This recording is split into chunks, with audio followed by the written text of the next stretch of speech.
Graça e paz, irmãos.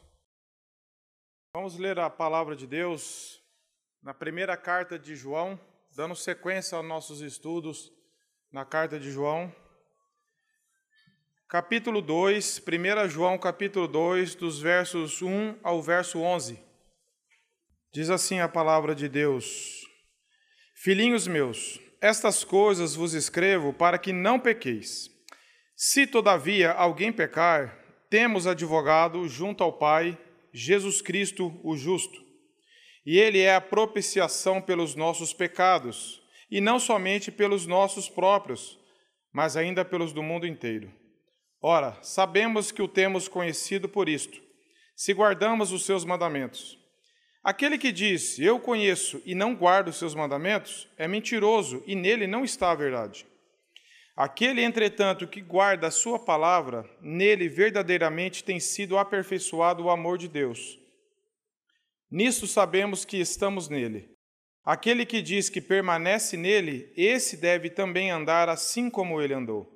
Amados, não vos escrevo mandamento novo, senão mandamento antigo, o qual desde o princípio tivestes.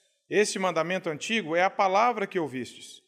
Todavia vos escrevo novo mandamento, aquilo que é verdadeiro nele e em vós, porque as trevas se vão dissipando e a verdadeira luz já brilha. Aquele que diz estar na luz e odeia seu irmão até agora está nas trevas. Aquele que ama o seu irmão permanece na luz e nele não há nenhum tropeço. Aquele, porém, que odeia seu irmão está nas trevas e anda nas trevas e não sabe para onde vai, porque as trevas lhe cegaram os olhos. Vamos ter uma palavra de oração. Senhor, nós lemos a Tua palavra, que ela é viva, é eficaz, é inspirada, é inerrante, e nós rogamos pelo Teu Espírito Santo que abra a nossa mente, para que nós possamos, pela Tua graça, compreender, crer, nos arrependermos, sermos edificados, sermos confrontados e também consolados por ela. Que haja edificação entre nós aqui, que o Teu Espírito Santo use essa palavra para nos transformar um pouco mais à semelhança do Teu Filho amado. É em nome dele que oramos. Amém. Meus irmãos, nessa passagem nós já vimos rapidamente o propósito dessa carta de João, que era combater a heresia gnóstica, um pouco de docetismo, que combatia ali a real encarnação de Jesus, que ele tinha um corpo material de fato, eles negavam isso, e com essa negação o pecado para eles era algo livre. Não tem problema o que você faz com o seu corpo, porque não afeta o seu espírito. Essa era a mensagem que os falsos mestres estavam ensinando. E então depois nós vimos no capítulo 1 que João testifica ele mesmo de que ele viu, ouviu e tocou em Jesus, a veracidade de Jesus como o verdadeiro Filho de Deus. Depois nós vemos ali no verso 4 que ele falando, essas coisas vos escrevemos para que a nossa alegria seja completa. Quanto mais nós entendermos quem de fato é Jesus, quem de fato o que ele é, o que ele representa, o que ele fez, mais nós seremos verdadeiramente alegres no Senhor. Dos versos 5 ao verso 10, nós vimos sobre o fato de que Deus é luz, que Deus é santo, Deus é puro, e com isso ele tem total poder de julgar as trevas, de julgar o pecado, porque nele não habita pecado algum, nele não habita treva alguma. Por isso, João depois começa a falar, se nós negamos que nós temos pecado, que nós pecamos, nós somos mentirosos.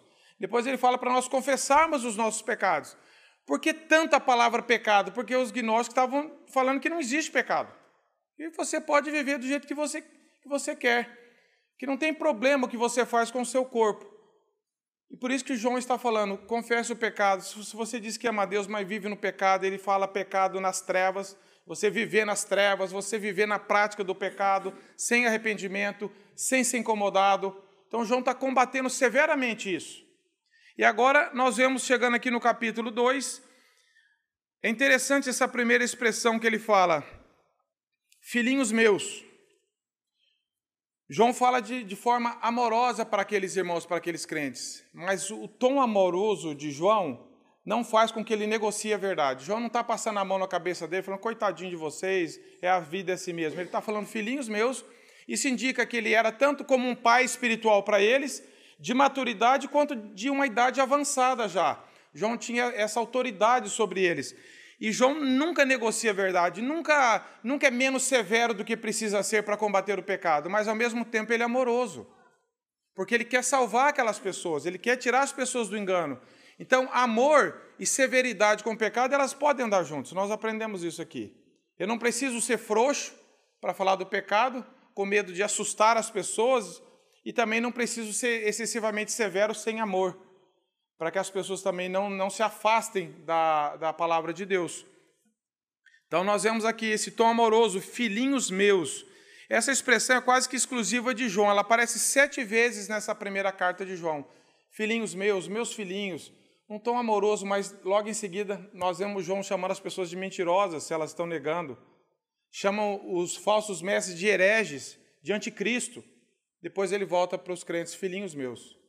Então, nós aprendemos com isso que João tinha essa autoridade, João tinha esse equilíbrio de firmeza em amor.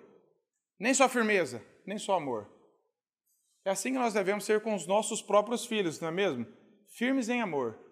Aquele que só quer falar em amor, deixa de ser firme. Aquele que só pensa na firmeza, pode não ser amoroso. Então, nós precisamos aprender isso aqui também, tanto do exemplo de Deus para conosco, de Cristo, quanto aplicar na nossa própria vida. Depois ele diz, filhinhos meus, estas coisas vos escrevo, todas essas coisas que nós já havíamos visto e que ele vai continuar escrevendo. Qual que é a finalidade de João ao escrever essas coisas? Ele diz, filhinhos, essas coisas vos escrevo, para que não pequeis. Parece até simplório dizer isso, mas a palavra de Deus ela é escrita para evitarmos os nossos pecados. Não apenas para não dar informação. Toda a palavra de Deus deve nos levar a fugir do pecado, a odiar o pecado. Esse é um lado negativo, odiar o pecado e nos levar a aproximar de Deus. Então, João está falando, eu estou escrevendo essas coisas para que vocês não pequem. Tem que haver um desejo no coração de vocês de não pecar contra Deus. Mas aquele desejo intenso, eu não quero pecar contra Deus. A palavra de Deus, ela traz esse peso para nós. Será que nós temos essa convicção quando eu leio a Bíblia? Por que eu leio a Bíblia? Por que eu estudo a palavra de Deus? Por que eu ouço uma mensagem? Que isso me leve a não pecar contra Deus. Mas não no sentido legalista, de eu mesmo me policiar. Nós vamos aprender com o texto, que não é a forma de eu falar assim, eu não quero pecar, não vou pecar, não vou pecar, não vou pecar. Isso aí não funciona. Esse mantra religioso, essa confissão positiva, eu querer pensar positivamente que vai acontecer. Não é isso que João está ensinando. Mas ele está falando, toda a finalidade aqui é para que nós não pequemos, porque os hereges estavam ensinando que podia pecar.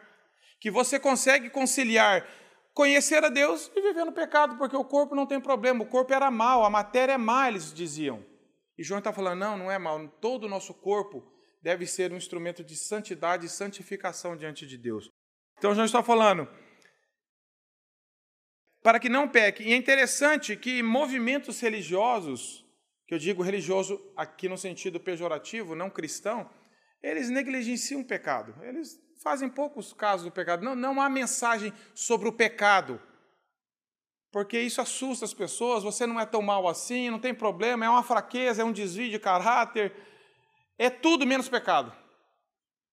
Esse é meu temperamento. A minha família era assim. Eu não tenho culpa de ser assim. É tudo para justificar o pecado. Nós somos hábeis em confessar os pecados dos outros, mas os nossos nós nos justificamos. Isso é uma fraqueza minha, é o meu jeito de ser, é o meu jeito de falar. O cara é grosso, mal educado, é o meu jeito de falar.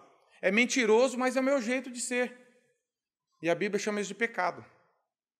Então, ele está falando assim, nós devemos entender que a palavra de Deus ela nos quer levar a fugir do pecado, a odiar o pecado. E João está dizendo aqui, filhinhos, essas coisas eu vos escrevo para que não pequeis. João não está ensinando uma perfeição.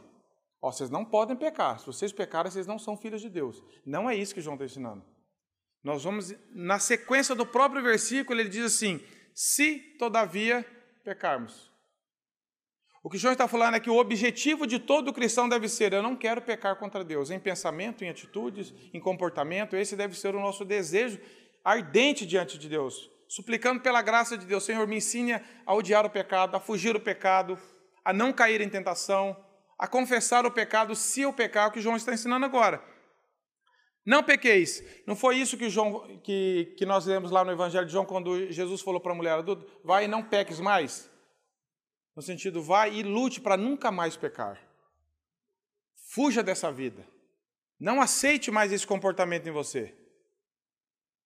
Então esse é o primeiro desejo. E João está falando, João está animando, não peques. Mas logo na sequência ele diz, se todavia, olha, aqui nós podemos colocar, se todavia, entretanto, se isso acontecer, e pode acontecer, não é que deve acontecer, porque nós ainda vivemos debaixo nesse corpo que ainda está sujeito ao pecado, não somos mais escravos dominados pelo pecado, mas enquanto nessa vida ainda nós lutamos contra o pecado, e o pecado ainda, infelizmente, é um acidente na vida do cristão. Deve ser um acidente. Não é normal você estar viajando numa estrada e toda hora o seu carro quebrar.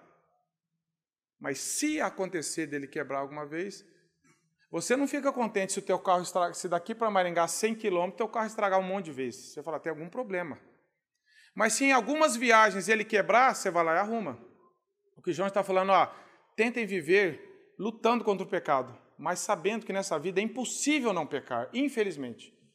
Mas se todavia vocês pecarem, não é o fim.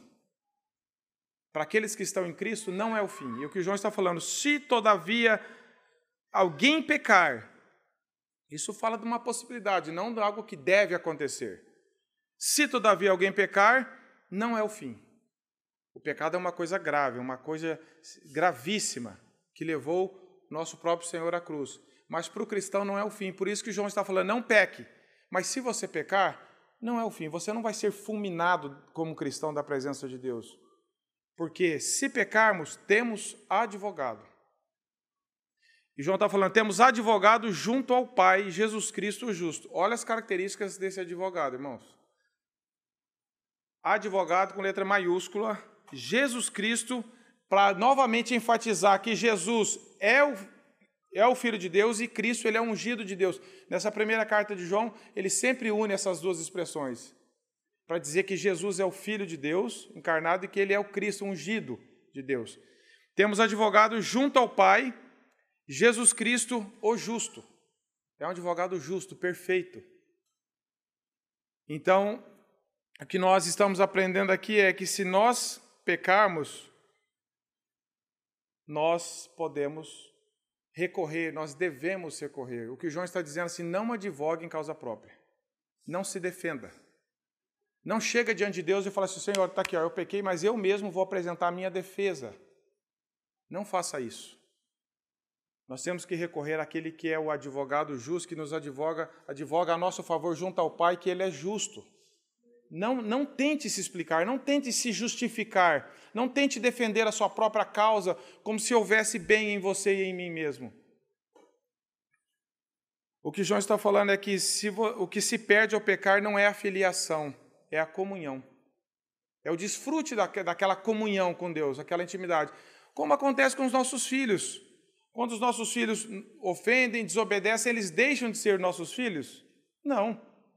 Mas até que haja aquela restauração, a comunhão nossa fica um pouco embaçada, atrapalhada.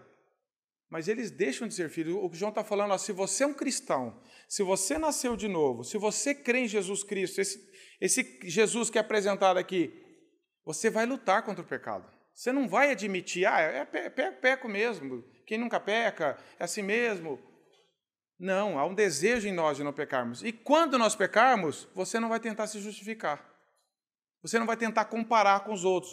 Mas o outro também pecou. Mas não é só eu.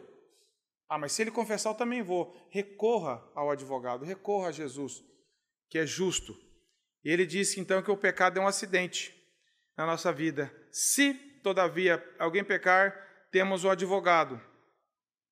Nunca desejem pecar, queiram sempre evitar o pecado, mas se vocês pecarem, saiba que aqui Augusto Nicodemos ele traz uma expressão muito interessante. Ele diz assim, aqui o apóstolo João parece que nos entreabre um céu, um véu, que nos deixa vislumbrar o que ocorre no céu quando um cristão peca. Parece que João está querendo mostrar um pouquinho para nós o que acontece no céu, diante do Pai, quando o cristão peca. Ele diz assim, quando o crente cai em pecado e humildemente busca a Deus em confissão, A cena é de um tribunal, onde o crente culpado é trazido diante da justiça divina que o acusa. Você pecou, você ofendeu a justiça e a santidade de Deus. Como que você vai se defender sozinho? Como que eu vou chegar diante da justiça e da santidade de Deus e me defender? Não tem como. Então ele diz assim, mas ele não está só. Ele tem ao seu lado o mais eficaz de todos os advogados, Jesus Cristo. É por isso que o Pai nos perdoa, pelo sangue de Cristo. É por isso que o Pai continua nos perdoando, por causa do sacrifício de Cristo. Por isso que Jesus é o centro. Não tente fazer nada fora de Cristo. Não tente buscar santidade fora de Cristo. Não tente buscar obediência numa vida fora da comunhão com Cristo. Não tem como, é impossível.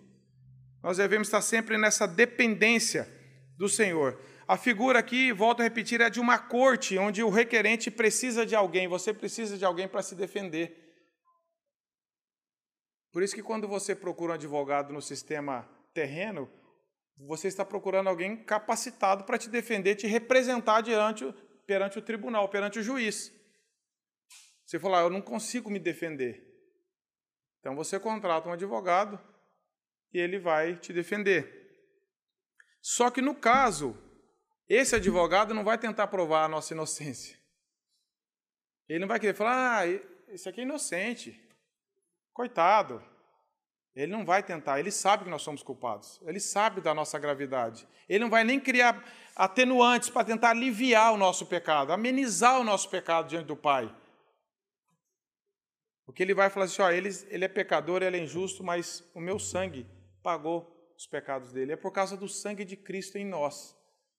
Não é porque nós vamos ter uma bela defesa em nosso favor para nos provar que nós não somos tão ruins assim, como via de regra um advogado tenta provar, olha, aconteceu isso, ele estava sob forte emoção, por isso que ele fez isso, não tinha outro meio dele fazer, por isso que ele cometeu esse delito, por isso que ele não pagou, por isso que ele fez isso e aquilo, para tentar fazer com que a pena seja amenizada ou até mesmo ele seja inocentado.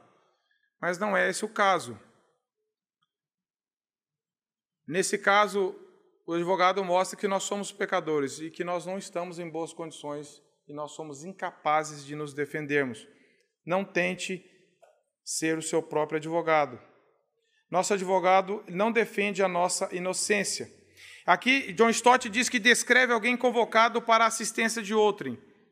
Diz que era particularmente empregada nos tribunais de justiça para designar um advogado, cuja responsabilidade é como um consultor de defesa, defender a causa daquela pessoa em julgamento.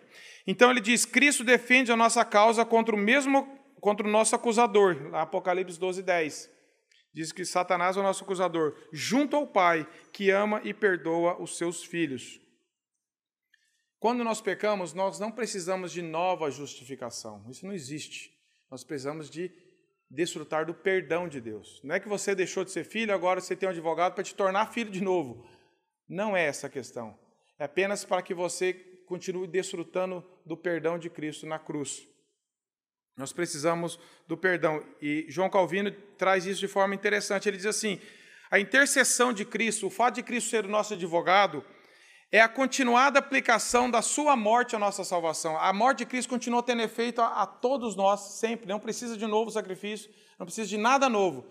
Aquela morte, aquela justificação, o fato de Cristo ter derramado o seu sangue por nós, tem continuidade para a nossa própria vida e para todos aqueles que recorrem a Cristo. Não precisa ser feito nada novo. Nós precisamos recorrer ao que já foi feito. Nós precisamos desse equilíbrio. Primeiro, João diz que ele escreve para nós não pecarmos. Depois ele diz, se vocês pecarem, recorram a Jesus. Por isso que terminou o capítulo 1, se confessarmos os nossos pecados, Ele é fiel e justo para nos perdoar, porque Ele prometeu na sua própria palavra que Ele nos perdoaria. Ele é fiel a Ele mesmo. Acho que é Jeremias 32, 38 que diz que Jesus fez essa aliança de nos perdoar quando nós pecássemos.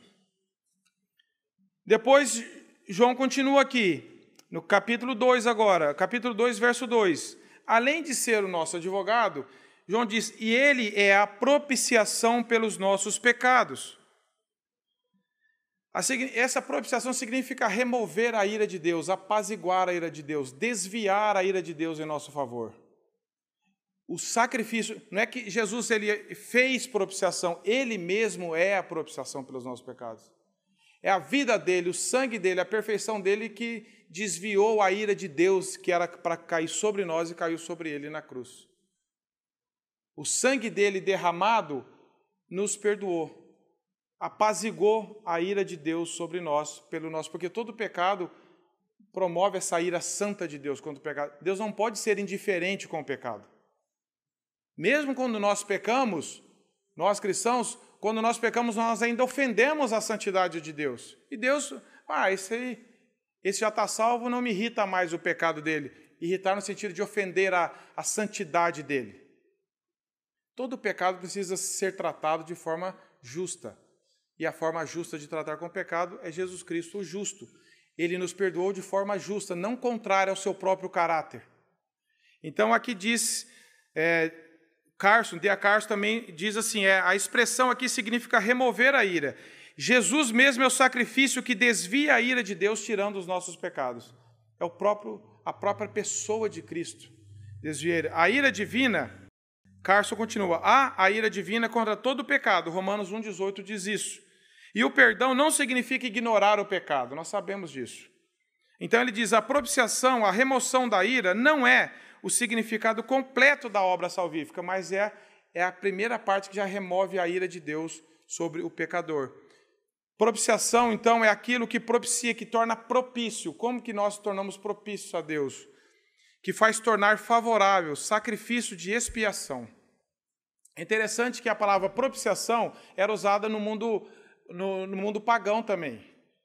Só que era de forma diferente. Por exemplo, quando as pessoas iam fazer uma viagem de navio, e eles mesmos, as pessoas mesmo faziam algum tipo de propiciação para que os deuses dos mares, no caso Netuno, eles pudessem acalmar, apaziguar a ira desse deus e eles fazerem uma viagem tranquila no mar e esse deus que eles acreditavam, esse falso deus, não ficasse irado com eles e deixasse eles navegar tranquilamente. Só que eram as próprias pessoas que faziam isso.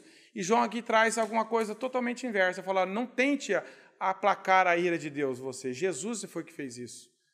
Jesus é a nossa propiciação. Desfrute do que ele fez. Não tente fazer o que você e eu não conseguimos e não podemos fazer. Então, João está falando que Cristo mesmo é o sacrifício, providenciado pelo próprio Deus. Olha a centralidade. Cristo é o sacrifício providenciado pelo próprio Deus, que satisfaz a justa ira de Deus pelos nossos pecados e desvia essa ira sobre nós, apaziguando a Deus e nos reconciliando com Ele. Foi tudo feito na Trindade. Nós não conseguimos fazer isso, nós não conseguimos apaziguar. Nós não conseguimos fazer a ira de Deus se desviar de nós com bom comportamento, com promessa de nunca mais pecar, com uso e costume, com qualquer coisa, irmãos.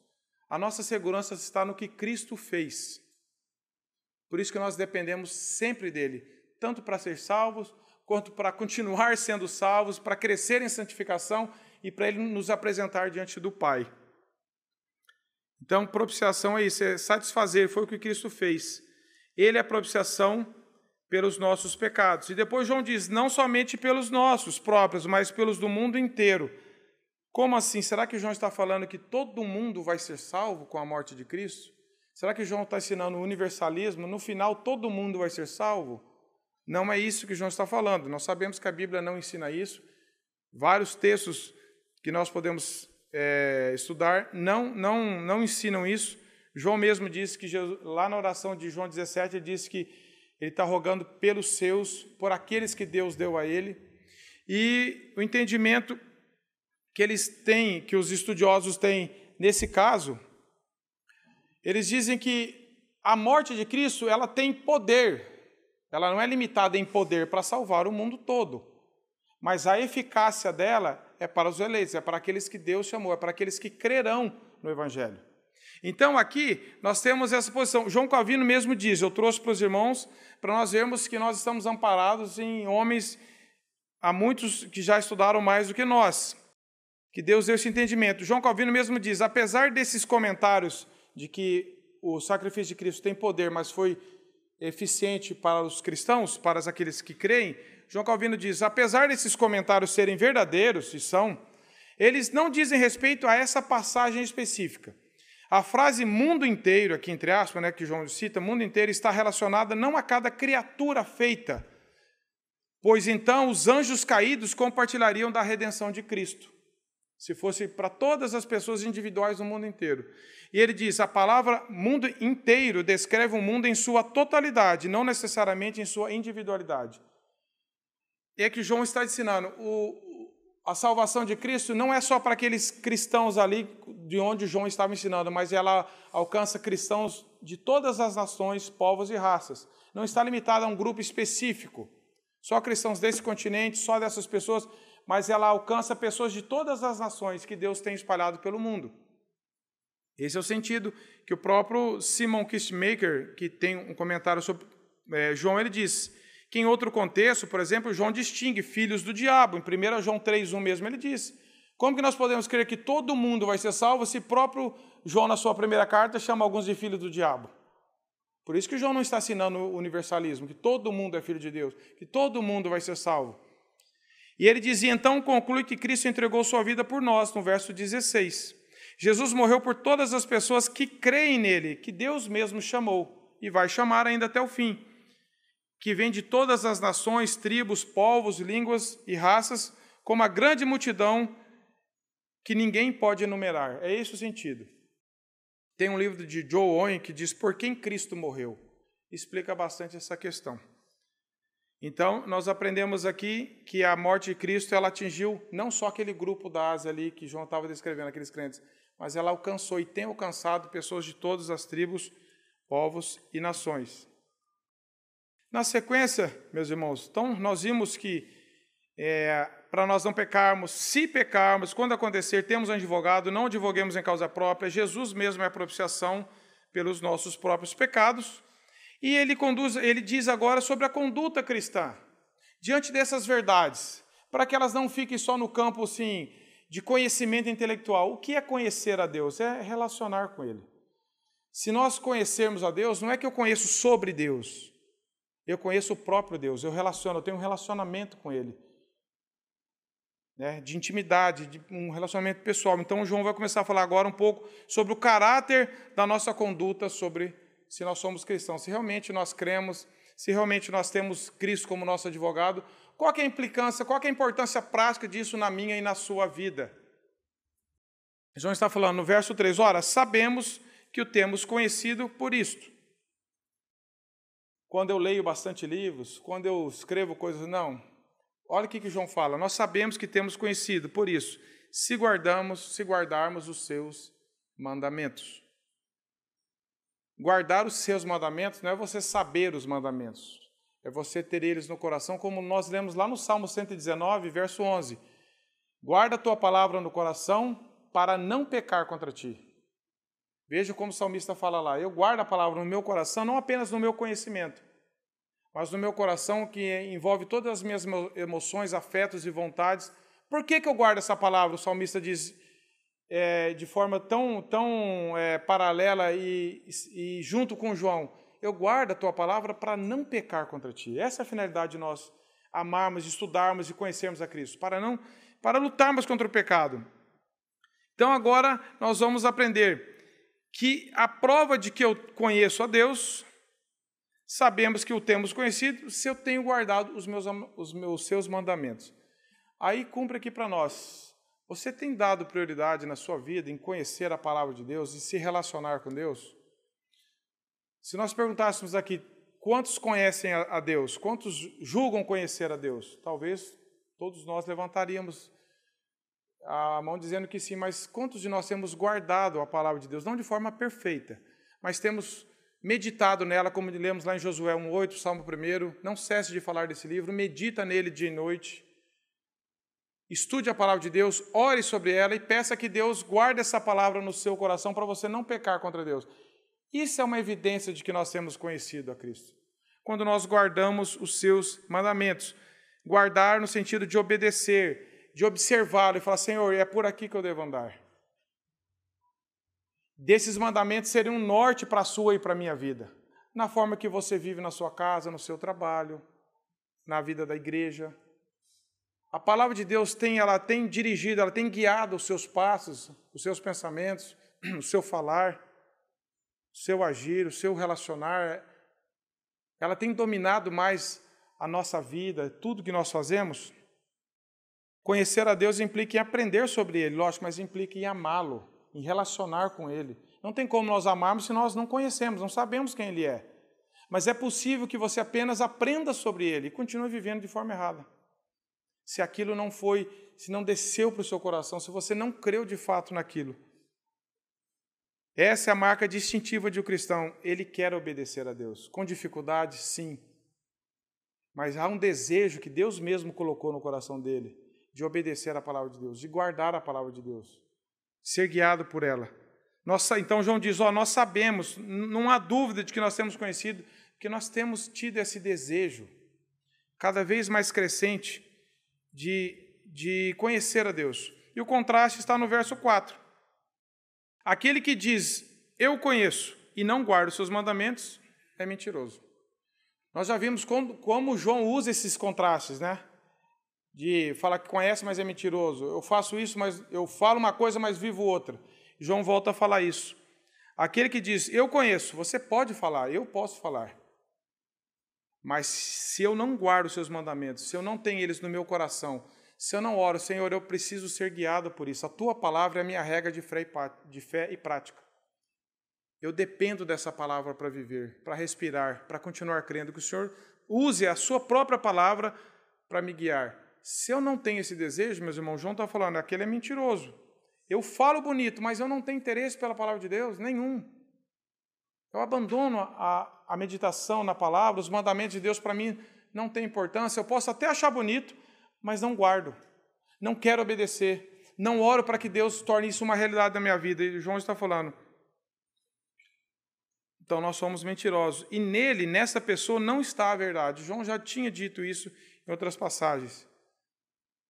E agora nós vemos no verso 4, é um contraste com o verso 3. E aí o verso 5 diz assim, aquele, entretanto, que guarda a sua palavra.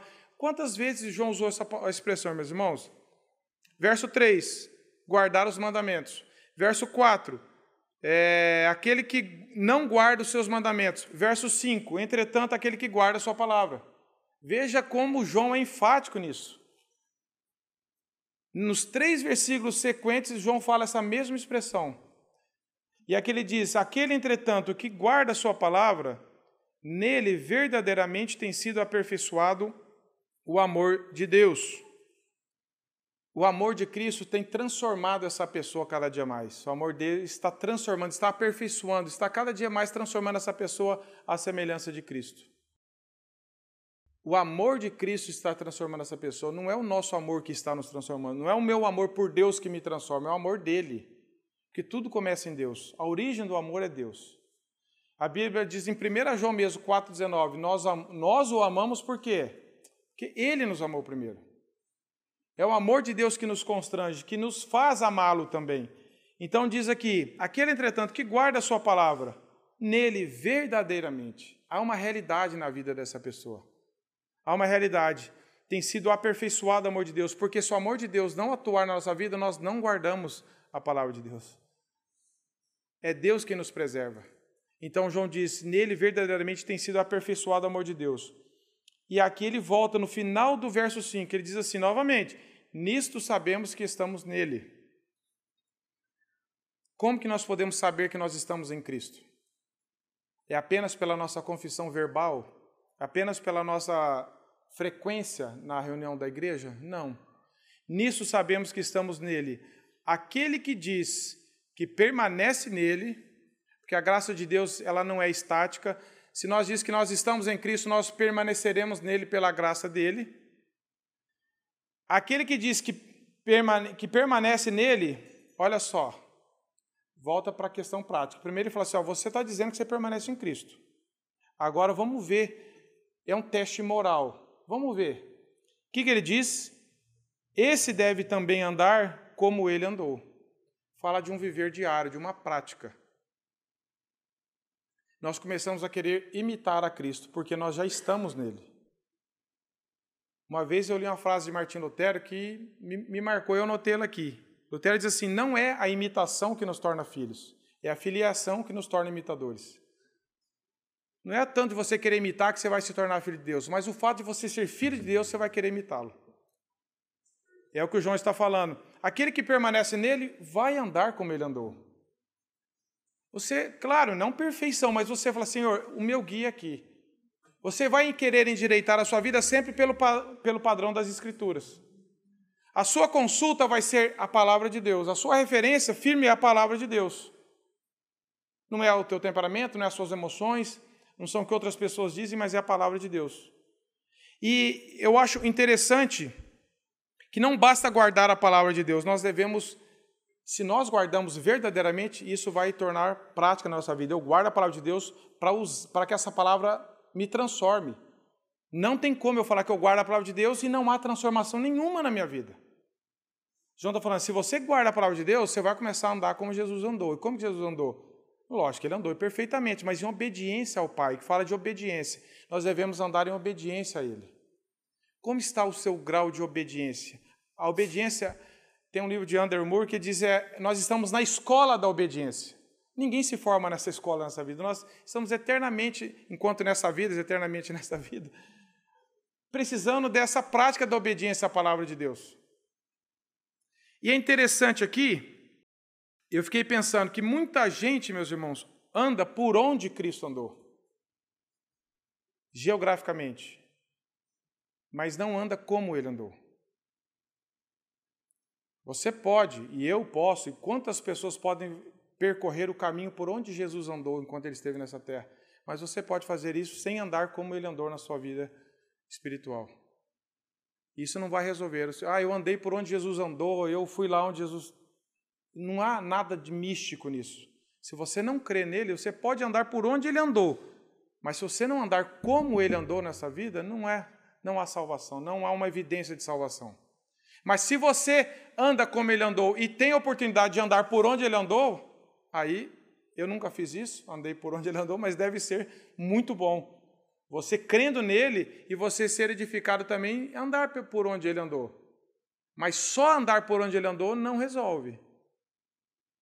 Tem que haver essas duas coisas. Ou mesmo que você nunca ande por onde ele andou, se você andar como ele andou, isso já é uma evidência de que você está nele, em obediência à palavra de Deus.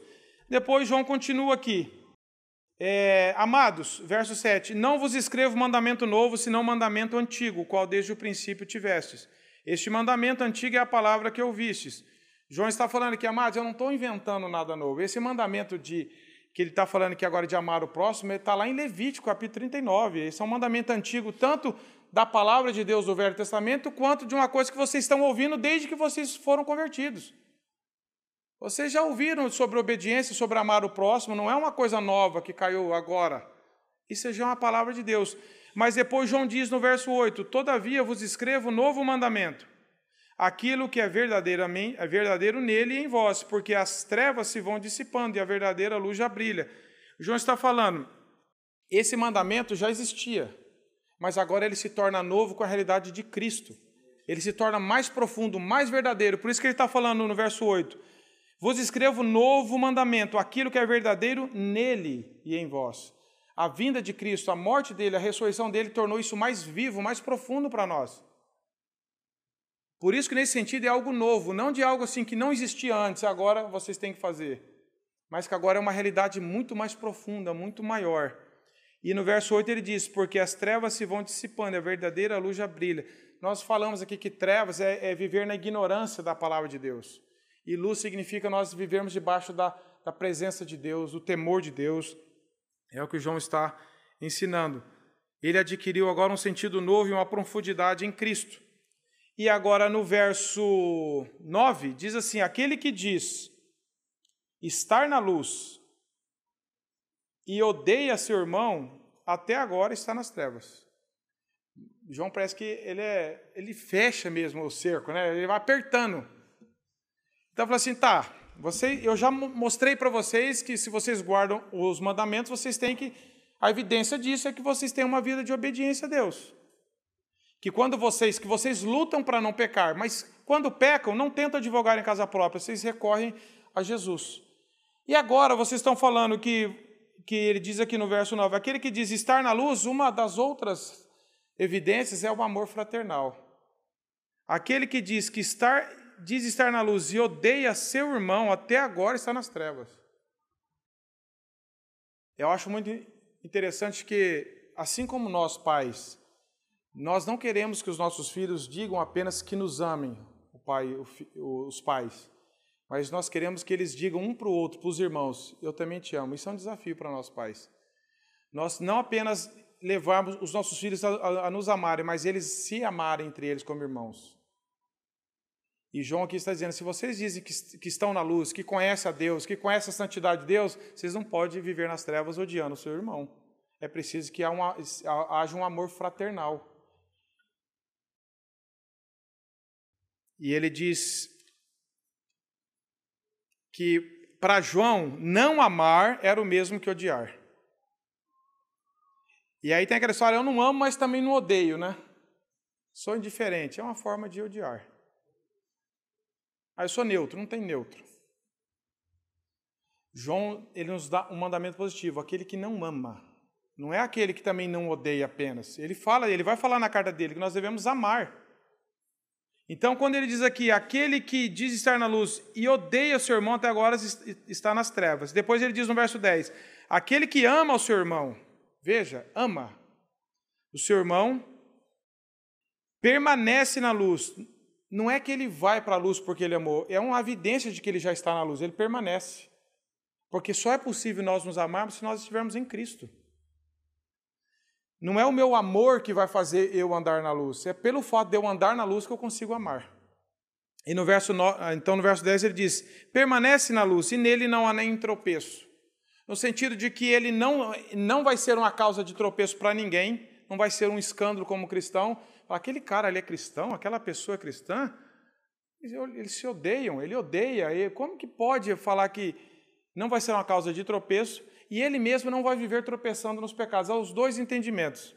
Você, como está na luz, você vai começar a fugir do pecado, a ter uma vida cada vez mais próxima do que é para ser, não em perfeição, obviamente. Nele não há tropeço. Mateus Henry mesmo diz que ele tomará o maior cuidado para não fazer seu irmão tropeçar e para não desviá-lo da verdadeira religião. É um caso de testemunho. E também tem uma indicação contrária que é aquele que odeia e anda nas trevas, o que ama anda na luz e vê onde está indo e não vive tropeçando no pecado. Ele mesmo não vive tropeçando no pecado. Como diz lá em 2 Pedro 1,10 e Salmo 119, verso 165.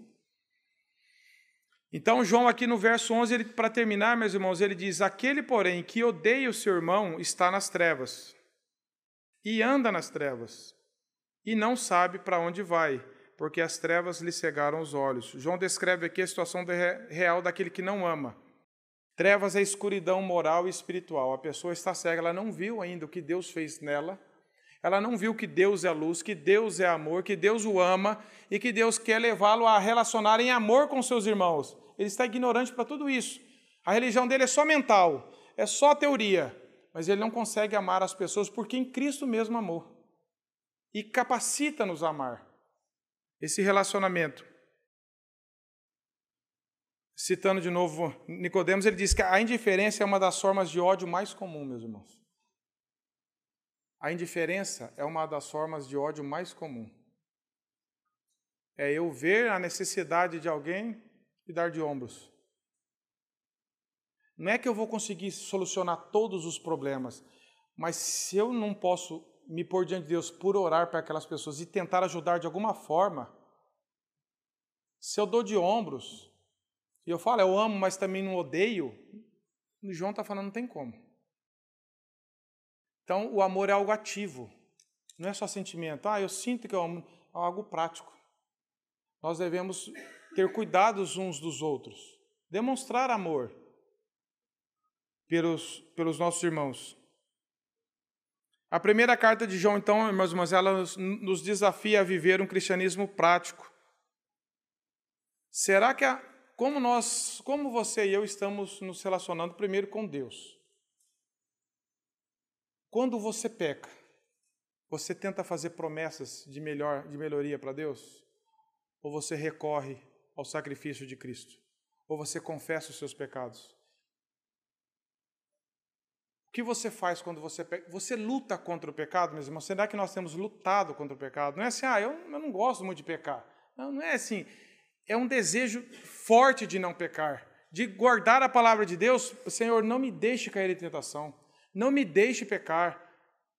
E não só pecados que o mundo mesmo julga escandaloso, mas pecados de relacionamento, de fala, de murmuração, de maledicência, pecados com o corpo, de impureza, pecados no pensamento, pecados na fala, no relacionamento. Porque às vezes a gente fala de pecado, só coisa muito escandalosa. Mas julgar lá no íntimo, Senhor, sonda o meu coração. Será que eu tenho lutado contra o pecado? Será que quando eu leio a palavra, eu quero cada vez mais que ela me transforme em santidade à luz do teu filho, a semelhança do teu filho? E quando você peca, qual é a sua atitude? Você fala assim, eu não tenho mais solução para mim. Se você está pensando isso, você está confiando em você mesmo. Você está querendo se salvar. Você tem que confiar no que Cristo fez por você. Ele é seu advogado. Não tente advogar em causa própria. Recorra ao que Cristo já fez. Ele é a propiciação pelos nossos pecados. Foi o sangue dele derramado que desviou a ira de Deus de nós. E o nosso relacionamento fraternal com os irmãos. Porque, meus irmãos, é uma verdade que nós precisamos de Deus. Nós precisamos 100% de Deus para amar os irmãos. Mas Deus colocou assim que nós também precisamos dos irmãos para continuar amando a Deus, que é a vida da igreja. Nós não podemos viver sozinhos. Talvez você viva congregando, mas sozinho. Você é solitário na multidão. Nós temos que aprender a desfrutar da vida de corpo, a nos exortarmos, a nos amarmos, a nos estimularmos na fé. Tudo isso porque Cristo já nos perdoou. A confessarmos os nossos pecados. A recorrermos sempre a Cristo para tudo que nós formos fazer. Por isso que João fala, filhinhos meus, escrevo essas coisas para vocês não pecarem. Se, todavia, vocês pecarem, lembrem-se do que Cristo fez por vocês e confessem os seus pecados.